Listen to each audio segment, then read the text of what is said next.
pemirsa, untuk mengetahui sebenarnya apa kandungan yang ada dalam tanaman kecubung dan benarkah dapat menjadi obat alternatif untuk sejumlah penyakit, lalu apa efeknya kepada tubuh manusia jika tidak dikonsumsi dengan benar. Kita akan tanyakan kepada Dr. Ingrid Tania selaku Ketua Perkumpulan Dokter Pengembang Obat Tradisional Jamu Indonesia. Selamat siang, Dr. Ingrid. Ya, selamat siang, Mbak. Iya, Dr. Ingrid, ini kan lagi ramai sekali di perbincangan mengenai tanaman Ya. kecubung ini ya. Sebenarnya apa kandungan dari tanaman kecubung ini sih, Mbak Ingrid? Ya, jadi kecubung itu sebetulnya nama yang umum ya, tapi jenisnya itu sebetulnya ada beragam ya. Ada genus Datura ya, spesiesnya ada Datura metal, ada Datura stromonium, ada juga sebetulnya kecubung gunung atau kecubung hutan yang nama latinnya itu termasuk genus Brugmansia. Nah, tapi dari semua macam kecubung ini memang semuanya bisa memabukkan. Ya, bersifat psikoaktif, baik itu bagian buahnya, bunganya, daunnya, bahkan bijinya. Dan memang sebetulnya penyalahgunaan kecubung ini sudah sejak zaman dulu itu ada ya. Sejak zaman dulu itu ada, sejak zaman Mesir kuno itu ada. Walaupun memang si kecubung ini punya khasiat sebagai obat tradisional, tapi yang lebih terkenal justru memang penyalahgunaannya untuk sesuatu yang sifatnya rekreasional ya. Misalnya yang paling sederhana itu kecubung itu sering digunakan untuk stimulansia ya, membuat seseorang menjadi lebih percaya diri, membuat seseorang menjadi lebih euforia ya, atau gembiraan yang berlebihan. Itu yang sering dipakai. Tetapi kan karena sering dipakai ini akhirnya juga menimbulkan adiksi ya, menimbulkan kecanduan sehingga nanti kebutuhannya dia terhadap si kecubung bertambah besar dosisnya, sehingga ketika dosisnya bertambah besar maka yang terjadi adalah keracunan ya. Ketika sudah terjadi keracunan kecubung itu terutama kan karena di dalam kecubung itu ada senyawa-senyawa alkaloid. Ya, di antara senyawa alkaloid itu ada skopolamin, ada atropin, ada hyosin ya, dan ada katinon ya.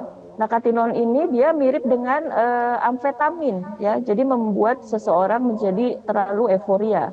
Nah, kemudian Oke. yang senyawa yang seperti skopolamin, atropin itu bisa menimbulkan halusinasi ya. Makanya mereka tuh disebut sebagai zat-zat halusinogen karena bisa menimbulkan halusinasi. Nah, bentuk halusinasinya itu biasanya halusinasi penglihatan atau halusinasi visual ya. Jadi seolah-olah dia seperti melihat ilusi atau dari penglihatannya itu seolah-olah melihat sesuatu yang sebetulnya itu tidak ada. Ya, kemudian juga kan ada, nah yang namanya mabuk kan ada penurunan kesadaran ya, itu yang disebut Iya. sebagai delirium. Dan deliriumnya itu bersifat hiperaktif ya, sehingga orangnya juga nanti akan terlihat hiperaktif. Kemudian karena dia halusinasi, akhirnya dia juga intinya sudah yang ada di pikirannya sudah berbeda dengan yang nyata ya. Jadi Iya. makanya si kecubung ini ketika orang mengkonsumsi dalam dosis besar dia bisa saja bunuh diri gitu ya, karena dia tidak tahu mana bahaya mana tidak. Dia tidak bisa membedakan, apalagi karena ada halusinasi tadi ya.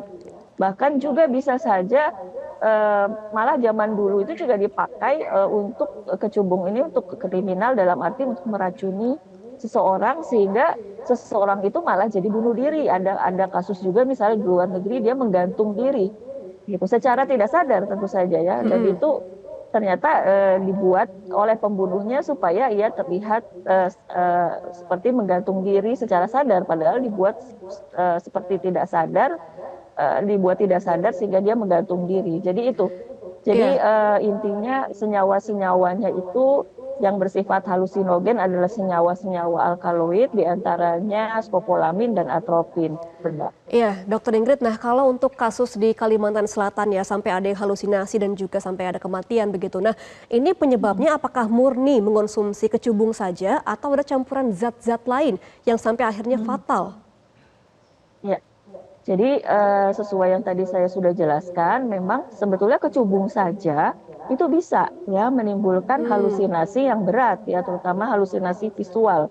Sehingga ya karena dia sudah hilang kesadaran juga ya, ada delirium hiperaktif, jadi dia terlihat seperti sangat hiperaktif, kemudian karena ada halusinasi, akhirnya dia bisa terjun ke sungai, bisa menggantung diri, bisa terjun dari gedung gitu ya, itu bisa. Jadi murni disebabkan oleh kecubung itu bisa. Nah, kalau dicampur dengan obat-obatan tertentu, apalagi obat-obatan tertentunya juga misalnya bersifat psikoaktif, ataupun yang tidak bersifat psikoaktif itu menjadi semakin sulit diprediksi lagi efek yang lebih buruknya gitu ya. Biasanya akan lebih Oke. buruk efeknya kalau dikombinasi dengan apapun ya. Bahkan saya dengar ada yang mengkombinasi dengan suatu jenis misalnya zat-zat psikoaktif ya, yang sering disebut sebagai zenit itu juga bisa menimbulkan kondisi halusinasi yang lebih parah gitu. Sehingga Oke. ya itu tadi kecenderungan untuk dia terjun ke sungai, terjun ke laut, terjun dari gedung itu juga sangat besar kemungkinan ke Oke. arah sana. Berarti memang kalau berujung sampai kematian ini dikarenakan si pengguna Mm-mm. ini halusinasi dan melakukan menyakitkan diri sendiri begitu ya, Dok ya, bukan karena kandungan di dalam tubuhnya menjadi fatal begitu. Jadi karena tadi kandungan-kandungan senyawa tadi itu menimbulkan halusinasi sehingga dia karena halusinasi dan artinya dia hilang kesadaran, dia bisa melakukan sesuatu yang membahayakan dirinya maupun membahayakan orang lain. Ada pula Hmm. sebetulnya gejala keracunan kecubung ya atau intoksikasi itu misalnya terjadi denyut jantung yang sangat cepat ya sehingga Hmm. menimbulkan gangguan irama jantung, misalnya jantungnya jadi gagal bekerja dengan benar, itu juga bisa. Misalnya itu disebabkan oleh senyawa atropin ya yang ada di dalam kecubung. Nah, kalau yang seperti ini itu biasanya kematiannya tentu lebih mendadak ya. Jadi dia nggak pakai terjun dari mana atau terjun ke sungai atau terjun dari gedung, tapi ya memang langsung efek dari senyawa atropinnya, apalagi kalau dosis besar bisa mengakibatkan gangguan denyut jantung. Oke. Nah, Dok, kalau sudah ada pengguna yang terlanjur mengonsumsi dan keracunan kecubung ini ya, nah detoxingnya atau penawarnya itu bisa pakai apa, Dok? Ya, memang seperti halnya dengan keracunan obat-obat psikoaktif itu umumnya penawarnya sama ya. Jadi yang sifatnya anti atropin gitu ya. Biasanya nanti Hmm. di rumah sakit memang ada ya tersedia obat-obatan yang sifatnya anti atropin gitu. Biasanya diberikan seperti itu, di samping tentu diberikan penanganan-penanganan lain untuk mengatasi kegawat daruratannya ya. Misalnya kalau ada gangguan dari irama jantung atau gangguan dari denyut jantung ya tentu akan diberikan obat-obat yang sifatnya untuk menormalisasi dari jantung, irama jantung atau denyut jantung itu sendiri ya. Intinya segala obat-obatan yang bisa life saving ya sifatnya ya, life saving drug. Sehingga memang kalau ada kondisi seperti itu memang harus segera ya, harus segera dibawa ke rumah sakit. Ya, apalagi kalau Oke. kondisinya berupa kegawat daruratan, terlihat dia halusinasi, ya halusinasi itu udah kegawat daruratan ya. Karena dia Hmm. bisa sewaktu-waktu mencederai atau membahayakan dirinya sendiri maupun orang lain, atau mungkin gejala yang lain kalau terlihat ada gangguan di jantungnya, yaitu juga kegawat daruratan, sehingga harus segera dibawa ke unit gawat darurat di rumah sakit. Nanti setelah itu, setelah kondisi kegawat daruratan teratasi, maka akan terus dilakukan perawatan biasanya oleh psikiater ya atau Hmm. dokter spesialis jiwa ya di rumah sakit. Oke, nah Dokter Ingrid untuk saat ini kan memang kecubung ini belum masuk golongan narkotika ya, padahal Kemenkes kan sudah mendorong Ya. karena efeknya sudah mirip-mirip dengan ganja begitu. Sedangkan BNN sendiri mengatakan belum bisa dimasukkan kategori narkotika. Nah, menurut dokter sendiri kajian ke depannya harus seperti apa sih, Dok? Ya, jadi memang kondisi sekarang ini harusnya jadi pelajaran ya. Jadi Hmm. betul-betul dilakukan kajian secara mendalam. Ini bagaimana seharusnya penanganan atau manajemen terhadap si kecubung ini ya. Artinya status hukumnya, regulasinya itu bagaimana. Karena memang di hampir di semua negara memang kecubung ini tidak termasuk dalam daftar narkoba gitu ya. Mm-mm. Eh, karena memang penggunaannya itu juga bisa sebagai tanaman hias dan juga obat tradisional.